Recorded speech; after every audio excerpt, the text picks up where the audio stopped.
Hello friends, इस video में हम लोग थ्योरी के बाद और आगे बढ़ते हैं। बेसिक डेफिनेशंस के बाद हम लोग और आगे का पार्ट कवर करते हैं। इसमें हमें आगे का टर्म्स जो सीखना है उसमें सबसे पहले सीखना होता है स्पेस लैटिस। स्पेस लैटिस क्या होता है? हमने कल आपको पढ़ाया था कि किसी भी क्रिस्टल सिस्टम में जो पार्टिकल्स होते हैं वो लॉन्ग रेंज ऑर्डर को, लॉन्ग रेंज पैटर्न को, लॉन्ग रेंज अरेंजमेंट को फॉलो करता है। मतलब दूर दूर तक एक पर्टिकुलर फैशन में, एक पर्टिकुलर अरेंजमेंट में पार्टिकल्स आपको अरेंज्ड रहते हैं। ठीक है, इसी में हम लोग जब मान लो हमें 3 डायमेंशनल स्पेस है, एक्स एक्सिस है, वाई एक्सिस है, जेड एक्सिस है, इस 3 डायमेंशनल स्पेस में अगर हम लोग कुछ पॉइंट्स लेते हैं, इमेजिनरी कुछ पॉइंट्स लेते हैं जो किसी पर्टिकुलर फैशन में अरेंज्ड है, तो इस 3 डायमेंशनल स्पेस को हम लोग स्पेस लैटिस कहते हैं। मैं फिर से आपको बताना चाहता हूं कि हम लोग X axis, Y axis, Z axis 3 dimensional space में कुछ पॉइंट्स लेते हैं। वो पॉइंट्स जो है वो रैंडमली अरेंज्ड नहीं है, rather they are arranged following a particular pattern, fashion. Then the given space is called the space lattice. According to definition, it is the regular 3-dimensional arrangement of points in a particular fashion is called space lattice. तो एक particular pattern में particles आपको arrange होंगे, ठीक है, तो या points आपको अरेंज होंगे। तो इस 3 डायमेंशनल स्पेस में जो पार्टिकल्स आपको अरेंज होंगे, ये देखिए, ये 3 डायमेंशनल स्पेस में जो पार्टिकल्स आपको अरेंज होंगे इनको हम लोग क्या कहते हैं? Lattice particle. ठीक है, स्पेस लैटिस यही है। इसमें देखने से आपको ये लगेगा कि ये जो पार्टिकल्स रखे गए हैं ये किसी एक पर्टिकुलर फैशन में रखे गए, तो इसी को हम लोग क्या कहते हैं? स्पेस लैटिस कहते हैं। ठीक है, और इसमें वो सब पॉइंट्स जैसे ये है, ये है, ये है, ये है, ये है, ये सब पॉइंट्स जहां पर पार्टिकल्स को रखे जा सकते हैं इनको हम लोग लैटिस पॉइंट कहते हैं। क्या करते हैं? इसको हम लोग लैटिस पॉइंट कहते हैं। ठीक है, दिस पोजीशन और point at which particles are located in space lattice are called lattice point. Space lattice में स्पेस लैटिस क्या है?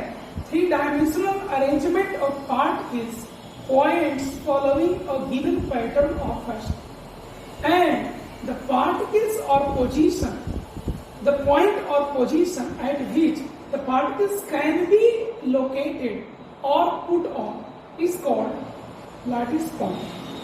यूनिट सेल क्या होता है?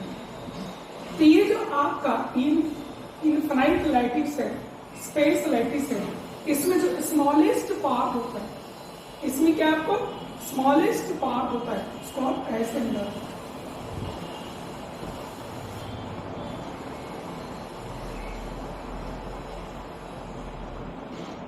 ठीक है, अब इसको थोड़ा सा देखें, यहां से लेकर यहां तक ऐसे, इसको लेते हैं, इसको लेते हैं, इसको लेते हैं, ठीक है, ऐसे यहां से लेके ऐसे लेते हैं। ये जो क्यूब है इसको 1, इस क्यूब को 8 इक्वल पार्ट्स में डिवाइड कर दीजिए। ये जो स्मॉलेस्ट पार्ट जो आपको 1/8 पार्ट बचता है, ठीक है, उसको हम लोग यूनिट सेल कहते हैं। क्या कहते हैं उसको? यूनिट सेल कहते हैं। यूनिट सेल का डेफिनेशन दिया गया है, it is the smallest collection of lattice points. It is the smallest collection of lattice point whose repetition produces whole lattice is called a unit cell. आप देख सकते हैं ये जो स्मॉलेस्ट पार्ट है इसी का रिपीटेशन यहाँ पर भी हुआ है, इसी छोटे क्यूब का रिपीटेशन यहाँ भी हुआ है, इसी छोटे क्यूब का रिपीटेशन 8 जगह पर हुआ है। इसी छोटे क्यूब को हम लोग क्या कहते हैं? यूनिट सेल कहते हैं। इस गिवन केस में यूनिट सेल इसी को कहा जाता है। It is the smallest collection of lattice points whose repetition produces whole lattice is called a unit cell. मान लेते हैं ये हमारा यूनिट सेल है। यूनिट सेल को डिफाइन करने के लिए we requires 6 parameters. To define a unit cell we requires 6 parameters called crystallographic parameters.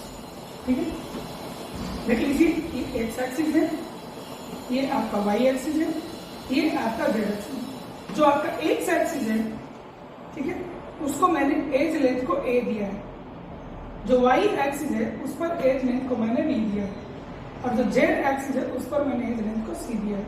ठीक है, इसके बाद एक जो सामने वाला एंगल है, ये वाई और जेड के बीच का जो एंगल है, ऐसे समझिए इसको हम लोगों ने अल्फा कहा।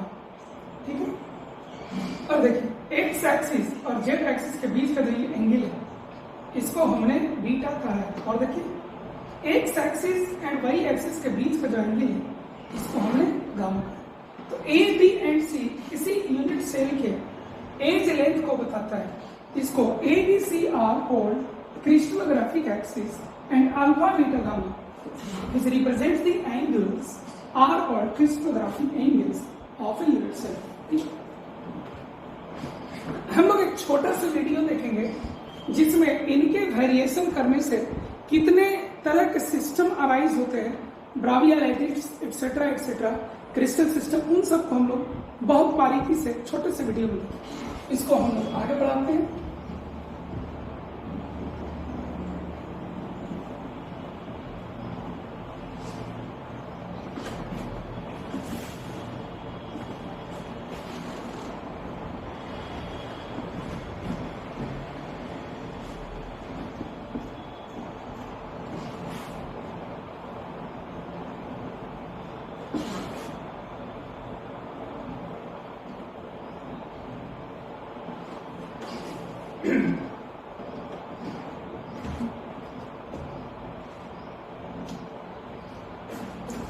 आगे हमें सीखना है types of unit cell.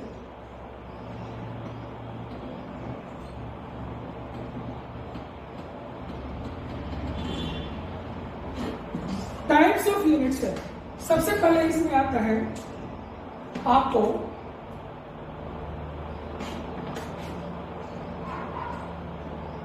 Primitive. सबसे पहले आपको आता है प्रीमिटिव यूनिट सेल। प्रीमिटिव का मतलब ऐसा होता है कि ऐसा यूनिट सेल जिसमें एटम्स आपको केवल कॉर्नर्स पर है। ठीक है, जैसे इसको देखिए आप,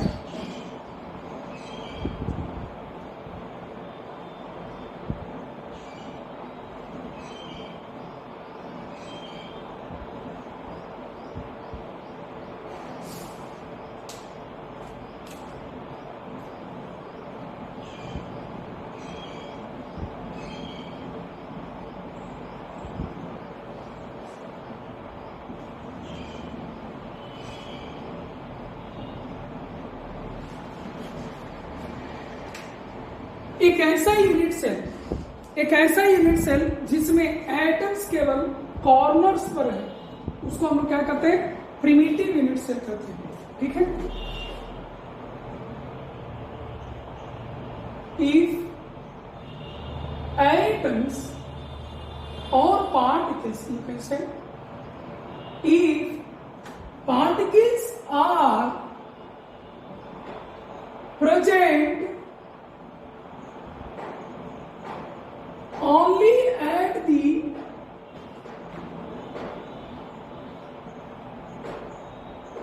corners of the unit cell। एक ऐसा यूनिट सेल जिसमें एटम केवल आपको कॉर्नर्स पर मौजूद हो, उसको हम लोग क्या कहते हैं?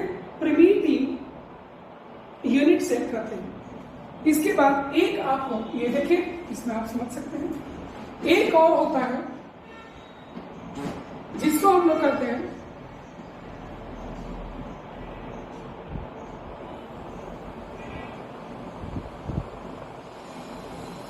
सेंटर और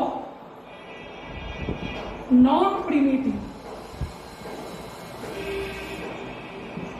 दूसरा का क्या नाम है? सेंटर्ड और नॉन प्रिमिटिव यूनिट सेल। इसका डिफिनेशन क्या है? जब आपको आठों कॉर्नर्स पर एटम मौजूद रहे और उसके अलावे भी और जगह मौजूद रहे तो उसको हम लोग क्या करते हैं? नॉन प्रिमिटिव या सेंटर्ड यूनिट सेल कहते हैं। When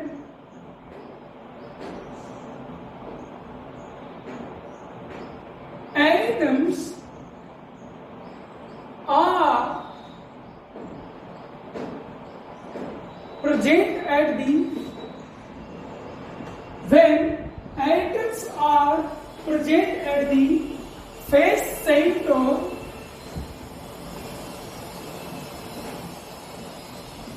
or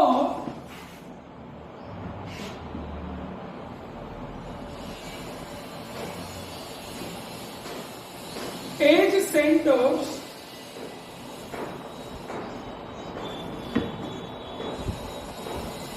along with those present at the body center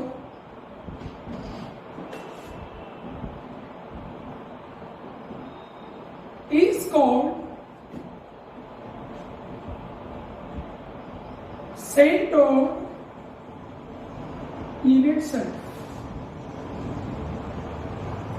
ये आपको कह रहा है कि when atoms are present at the face centers, ये फेस है, ये भी एक फेस है, ये भी फेस है, ये भी फेस है, ये भी फेस है। एक क्यूब में 6 फेसेस होते हैं। अगर आपको एटम इन 8 कॉर्नर्स के अलावे फेस सेंटर्स पर मौजूद हो या एज सेंटर पर मौजूद हो तो उसको हम लोग क्या कहते हैं? सेंटर्ड यूनिट सेल कहते हैं। क्या कहते हैं उसको? सेंटर्ड यूनिट सेल कहते हैं। ठीक है, क्या कहते हैं उसको?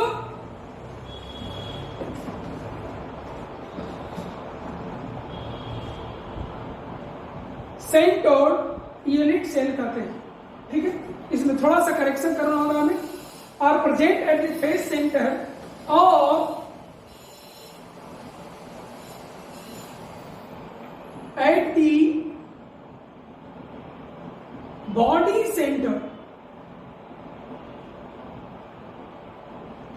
along with those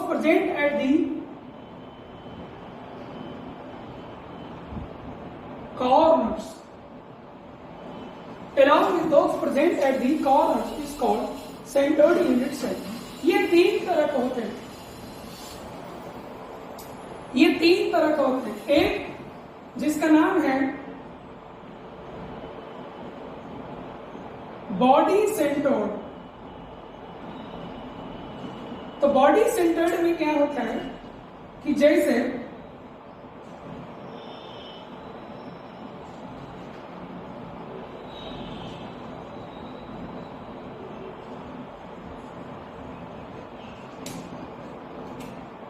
ये 8 कॉर्नर पर एटम्स आपको मौजूद रहेंगे।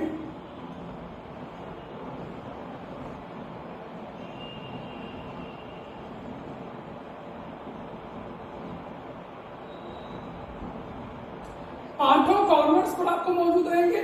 इसके अलावे इस क्यूब का जो सेंटर है, क्यूब का सेंटर है, वहां पर भी आपको ये एटम मौजूद होगा।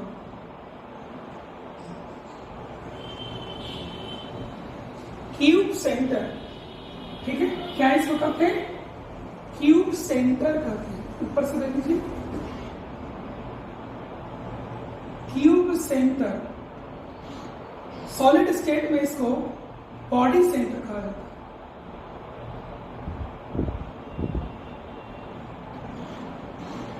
ठीक है, एक आपको और होता है, यहां नोटिस करें, एटम्स आपको 8 कॉर्नर के साथ साथ बॉडी सेंटर पर भी आपको मौजूद है। एक होता है आपको फेस सेंटर। देखिए फेस सेंटर कैसा होता है?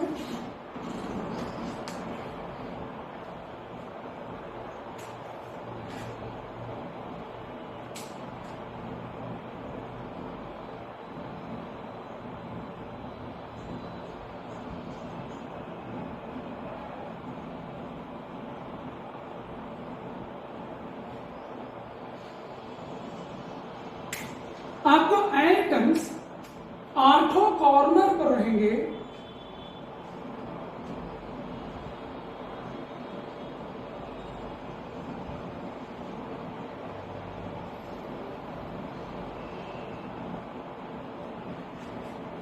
और इसके साथ साथ जितने भी फेसेस है, 6 फेसेस होते हैं, सभी फेस के सेंटर्स पर भी मौजूद रहेंगे।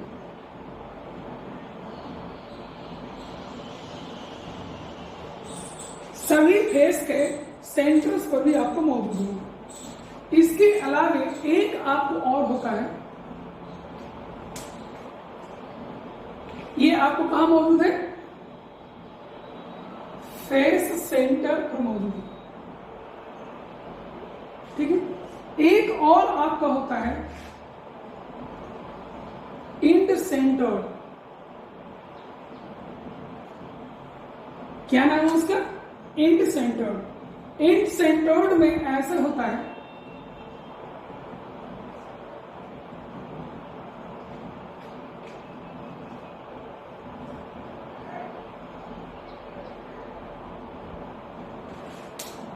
आपको आठों कॉर्नर्स पर एटम मौजूद होंगे,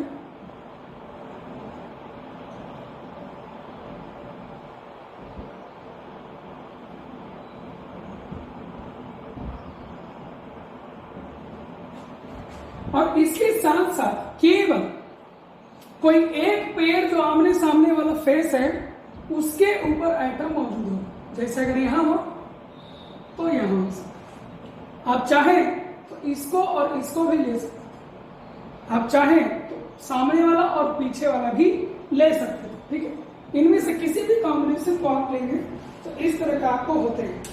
एक का नाम है बॉडी सेंटर, जहां पर आठों क्यूब कॉर्नर्स के अलावे आपको बॉडी के सेंटर यानी क्यूब सेंटर पर भी मौजूद होता है। फेस सेंटर, आठों कॉर्नर्स के अलावे आपको सभी फेस सेंटर्स पर आइटम मौजूद होते हैं।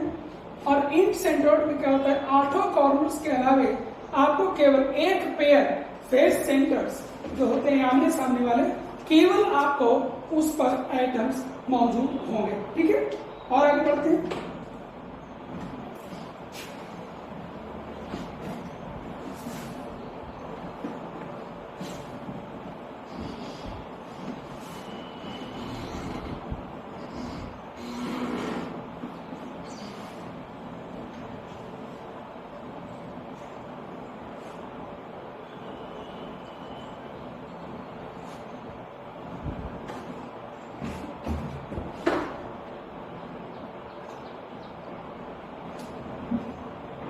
आगे हमें एक टर्म पढ़ना होता है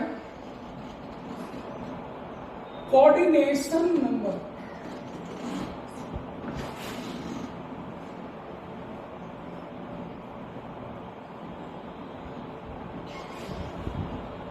कोऑर्डिनेशन नंबर, इसका डिफिनेशन होता है it is the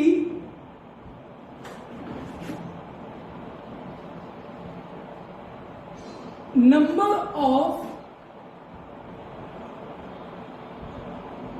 nearest neighbors of an atom. It is the number of nearest neighbors of an atom. किसी भी एटम का नियरेस्ट नेबर्स कितने, इसको हम लोग क्या कहते हैं? Coordination number. जैसे एग्जांपल में मैं आपको बताना चाहूंगा,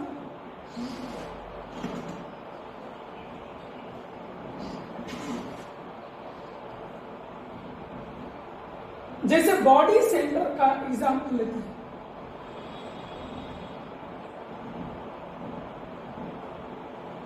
अभी हम लोगों ने पढ़ा बॉडी सेंटर का एक एग्जांपल लेते हैं, ये डिटेल में आगे सीखेंगे। अभी मैं एक एग्जांपल लेता हूं।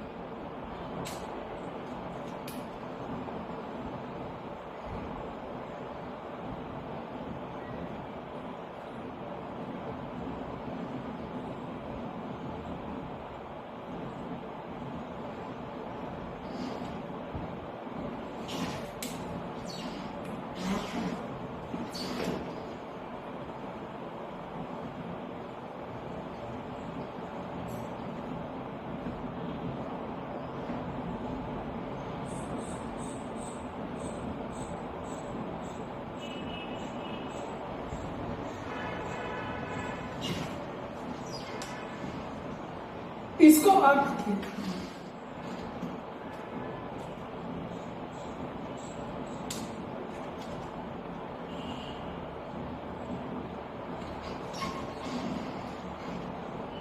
आप एक चीज इसमें देखिए कि अगर हमसे ये पूछा जाए कि इसका नियरेस्ट नेबर्स कितने हैं, इसका नियरेस्ट नेबर्स कितने हैं, तो इससे जितना डिस्टेंस पर ये है उतना ही डिस्टेंस पर ये है, उतना ही डिस्टेंस पर ये है। ये बॉडी सेंटर पर है, ये कहां मौजूद है आपको, क्यूब सेंटर पर मौजूद है। तो इसके लिए ये अभी सारे इक्वल डिस्टेंस पर, किसी क्यूब के सेंटर पर मौजूद एटम के लिए 8 कॉर्नर्स आपको बराबर डिस्टेंस पर होंगे। इसीलिए इसका कोऑर्डिनेशन नंबर क्या हो जाएगा, number of nearest neighbours of an atom. तो इस एटम का नंबर ऑफ नियरेस्ट नेबर्स कितने हो गए, 8। इसीलिए इसका कोऑर्डिनेशन नंबर कितना हो जाएगा, 8। ठीक है। एक मैं 2 डायमेंशनल का केस लेते हैं। ये देखिए आप,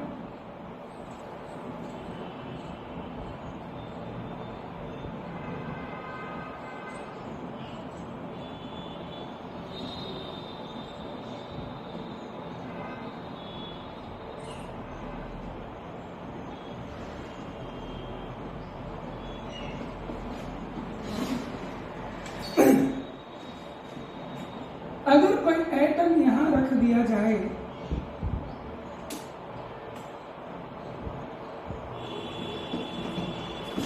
ठीक है, तो इसके नियरेस्ट नेबर्स कितने होंगे, 1 2 3 4। अगर इसका रेड वाले का कोऑर्डिनेशन नंबर हमें देखने के लिए कहा जाएगा तो कितना हो जाएगा, 1 2 3 4। बाकी और डिटेल में हम लोग इसको आगे सीखेंगे। अभी बस हम लोग डिफिनीशन सीख रहे हैं कि कोऑर्डिनेशन नंबर होता क्या चीज है। ठीक है,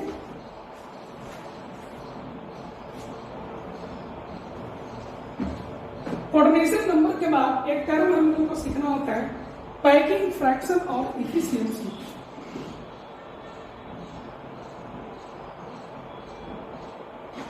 पैकिंग फ्रैक्शन क्या होता है, सॉलिड स्टेट में एक और टर्म आता है, पैकिंग फ्रैक्शन क्या होता है। नाम से ही क्लियर हो रहा है कि कुछ पैकिंग वगैरह से रिलेटेड है। ठीक है, इसको हम एक ऐसा इस तरीके से समझ सकते हैं। ठीक है, जैसे मान लो ये एक डब्बा है, क्यूब है,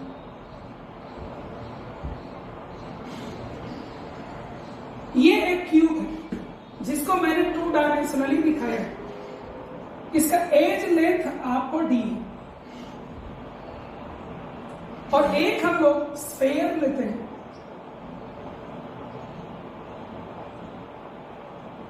इस स्फेयर का भी डायमीटर डी।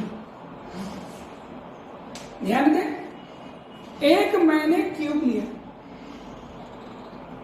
इस क्यूब का एज लेंथ डी, एक मैंने स्फेयर लिया, इस स्फेयर का भी डायमीटर डी।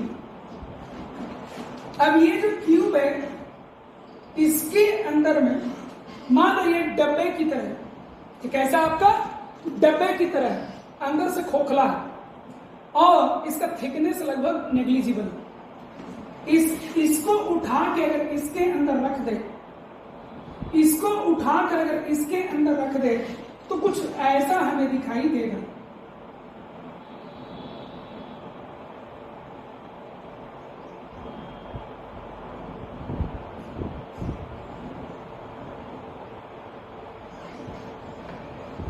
अगर इस स्फेयर को उठा करके इस क्यूब के अंदर में रख दे तो कुछ ऐसा हमें दिखाई देगा। आप मुझे एक चीज बताइए, आपका जो डब्बा था, इस डब्बे का वॉल्यूम कितना था, डब्बे के अंदर में स्पेस अवेलेबल कितना था, डी क्यूब था, एज लेंथ का होल क्यूब। और आपको इस स्फेयर का वॉल्यूम कितना था, 4/3 पाई डी क्यू।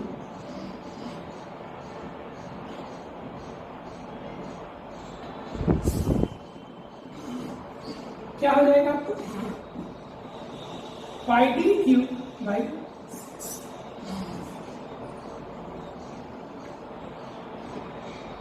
आप यहां पर एक चीज देखिए, ये डी क्यूब है और ये पाई डी क्यूब बाई 6, ये दोनों इक्वल तो है नहीं। इसको जब इसके अंदर में रखेंगे तो क्या इस डब्बे के अंदर में जो स्पेस अवेलेबल था, क्या वो कंप्लीटली आप इस आइटम को रखने के बाद यूटिलाइज कर पाए? नहीं। आपको ये सब जो पोर्शन है वो पैकिंग में वेस्ट चला गया। आपको ये सब जो पोर्शन है वो इस आइटम को इसके अंदर में रखने में वेस्ट चला गया। तो कितना पार्ट आपने यूटिलाइज किया? तो ये पार्ट आपने यूटिलाइज किया। किसी भी गिवन स्पेस का जो पार्ट यूटिलाइज किया जाता है उसी के फ्रैक्शन को हम क्या कहते हैं? पैकिंग फ्रैक्शन कहते हैं। तो इसको लिखेंगे, it is the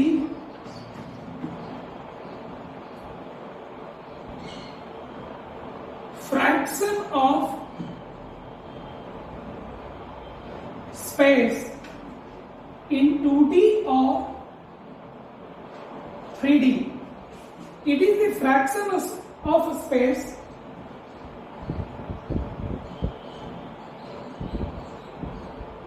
which is utilized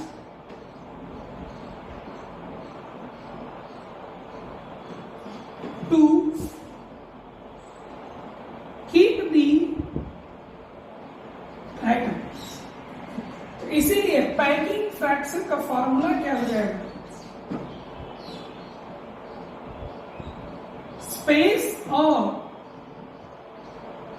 area utilised bye space और एरिया अवेलेबल। पैकिंग फ्रैक्शन क्या हो जाएगा? स्पेस और एरिया अवेलेबल। जो आपको स्पेस और एरिया अवेलेबल है, जो आपको स्पेस और एरिया अवेलेबल है, उसका कितना फ्रैक्शन आपने यूटिलाइज किया, that is called packing fraction. क्या कहा जाता है इसको? Packing fraction. यहां पर इस पर्टिकुलर केस में पैकिंग फ्रैक्शन आपको हो जाएगा pi d cube by 6 into d cube, यानी कि पाई बाई 6। एक मैं एग्जाम्पल के लिए बताया हूं, ठीक है? ये पैकिंग फ्रैक्शन हमेशा लेस देन 1 होता है। पैकिंग फ्रैक्शन आपको हमेशा लेस देन 1 होता है। एक और टर्म आपको यहां पर सीखना होता है,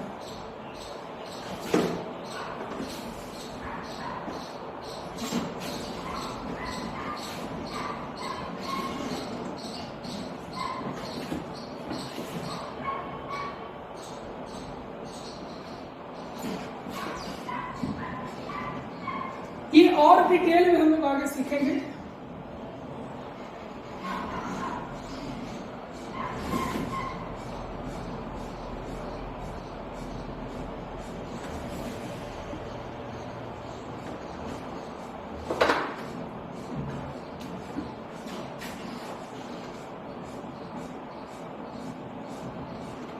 Effective number of atoms in a unit cell। एक यूनिट सेल में इफेक्टिव नंबर ऑफ एटम्स क्या हो?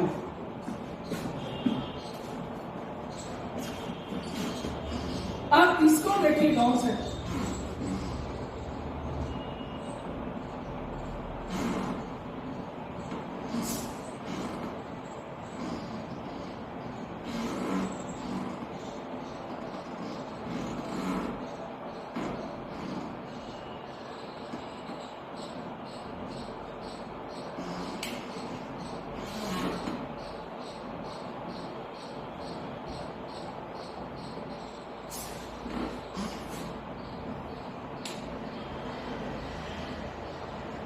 मान लो यहां पर कोई एक आइटम मौजूद है,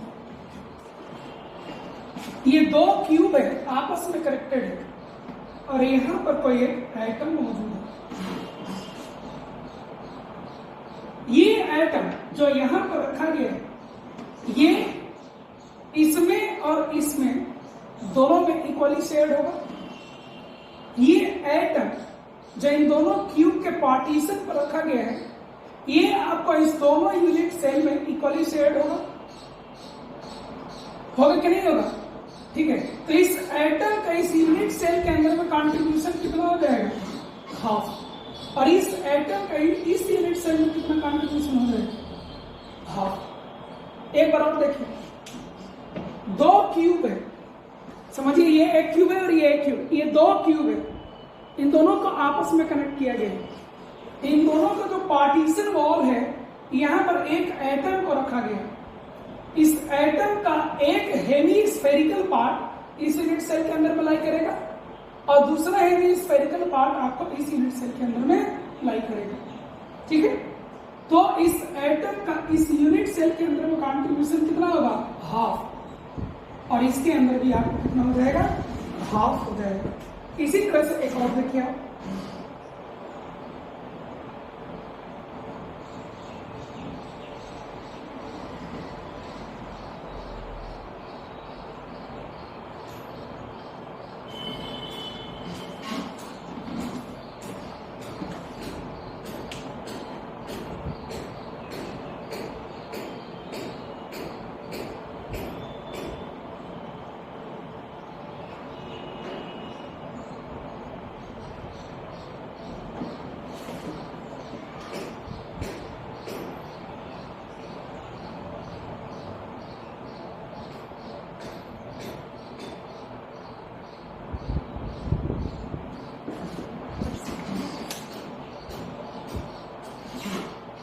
इन दोनों क्यूब को आप देखें, ये क्यूब रखा हुआ है टेबल पर और इसके कॉर्नर को टच करते हुए एक और क्यूब इस तरह से रखा हुआ है।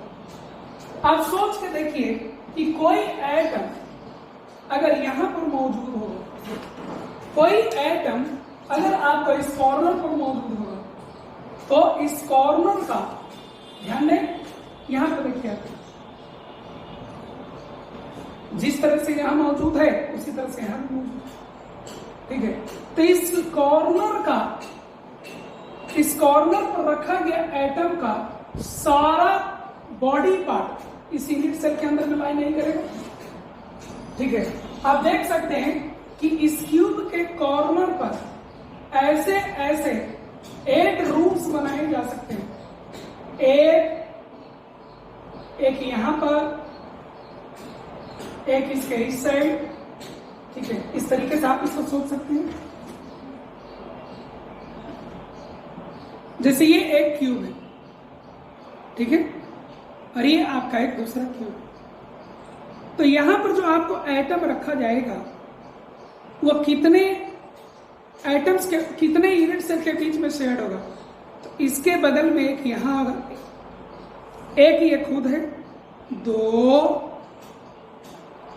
3, एक यहां पर 4 5 6 7 8। इस तरीके से आप देख सकते हैं कि कॉर्नर पर रखा गया कोई भी एटम 8 लोगों में 8 यूनिट सेल्स में इक्वली डिस्ट्रीब्यूट होता है। इसका कंट्रीब्यूशन इस यूनिट सेल में कितना हो जाएगा? 1/8। और इसका कंट्रीब्यूशन इसमें कितना हो जाएगा?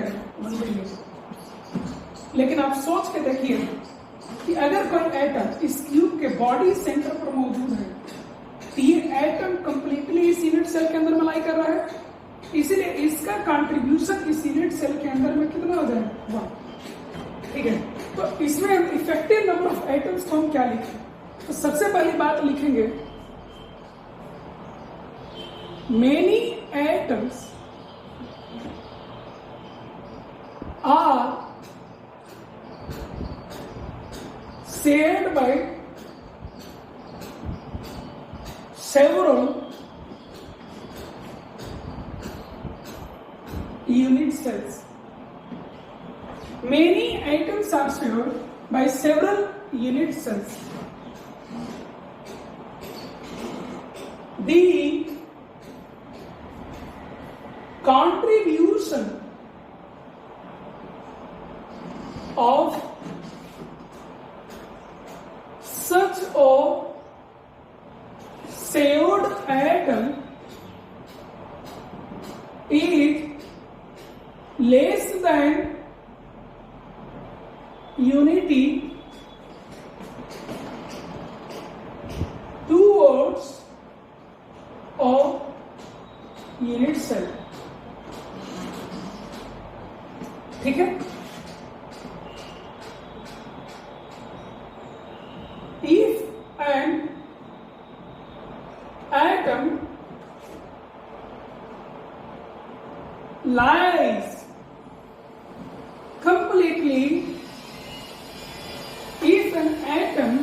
lies completely within the unit cell,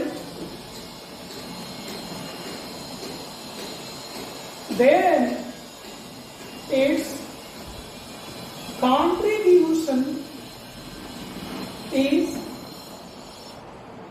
equal to 1. तो इफेक्टिव नंबर ऑफ एटम जो जेड सेल की नोट किया जाता है, ये क्या हो रहा है? तो मान लीजिए किसी यूनिट सेल के अंदर में